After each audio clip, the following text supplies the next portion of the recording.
Hi friends, ఈరోజు మన recipe వచ్చి గోంగూర రొయ్యలు.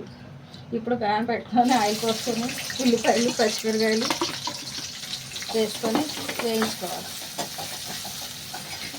ఇది రొయ్యలు అండి, శుభ్రంగా కడుక్కొని పక్కన పెట్టుకున్నాను. ఇది గోంగూర కూడా శుభ్రంగా కడిగేసి పక్కన పెట్టుకున్నానండి. ఇప్పుడు పచ్చిమిర్చి ఉల్లిపాయలు వేయించుకోవాలి. ఇందులో టమాటా వేయకూడదండి, వేస్తే రుచిగా ఉండదు. ఎందుకంటే గోంగూర పులుపు కారణంగా అదే ఉడుకున్నట్టుగా మనం తింటున్నప్పుడు పంటికి తగులుతూ ఉంటుంది. అందుకని నేను టమాటా వేయట్లేదండి, ఉల్లిపాయలు పచ్చిమిర్చి మాత్రమే వేసుకున్నాను. ఇప్పుడు దీన్ని మూత పెట్టుకొని ఒక 10 నిమిషాల పాటు వేయించుకుందాం. చూడండి, ఉల్లిపాయలు పచ్చిమిర్చి ఈ విధంగా వేగడం అయిపోయింది కదండి. ఈ రంగులోకి రాగానే మనం ఇప్పుడు శుభ్రం చేసి పెట్టుకున్న రొయ్యల్ని ఇందులో వేసుకొని ఒకసారి శుభ్రంగా కలుపుకొని మూత పెట్టుకొని ఒక 10 నిమిషాల తర్వాత చూద్దాం. చూడండి, 10 నిమిషాల తర్వాత చేసుకుంటే చూడండి ఇలా రొయ్యలన్నీ చక్కగా దగ్గరగా అయిపోయండి. ఇందులో వాటర్ అంతా కూడా బయటకు వచ్చింది. ఇప్పుడు ఇందులో మనం ముందుగా కడిగి పెట్టుకున్న గోంగూరను వేసుకున్నాం. గోంగూర అయితే నేను ఉడికించుకోలేదండి, ఎందుకంటే ఇది చాలా లేత గోంగూర, ఎక్కువగా పులుపు ఉండదని నీరుగానే వేసుకుంటున్నాను. ఇప్పుడు ఇందులో గోంగూర వేసుకొని ఒక 10 నిమిషాల పాటు కలుపుతూ మూత పెట్టుకోండి.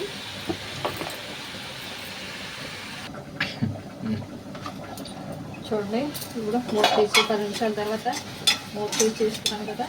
చూడండి, ఇప్పుడు గోంగూర అంతా ఇందులో ఇలా ఉడికిపోయింది కదండి. ఇప్పుడు ఇందులో మనం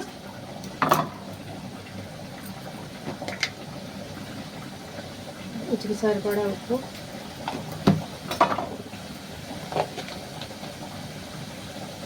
కారం,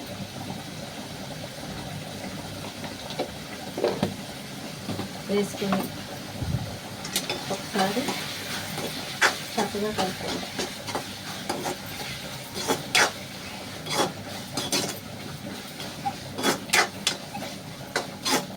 ఇప్పుడు ఇందులో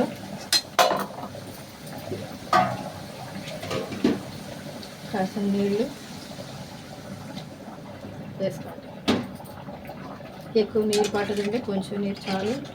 ఎందుకంటే రొయ్యి గోంగూర తేలిగ్గా ఉడికిపోతుంది కాబట్టి కొంచెం నీరు పోసుకుంటే సరిపోతుంది. నీరు పోసుకొని ఇప్పుడు మూత పెట్టుకొని ఓ పావు గంట పాటు ఉడికించుకోండి. పావు గంట తర్వాత మూత తీసి చూసుకుంటే చూడండి, గోంగూర రొయ్యలు ఉడికిపోయాయండి, అయిపోయింది కూడా. అంతేనండి, ఎంతో రుచిగా ఉండే గోంగూర రొయ్యలు కూర రెడీ అయిపోయింది. Please subscribe my channel.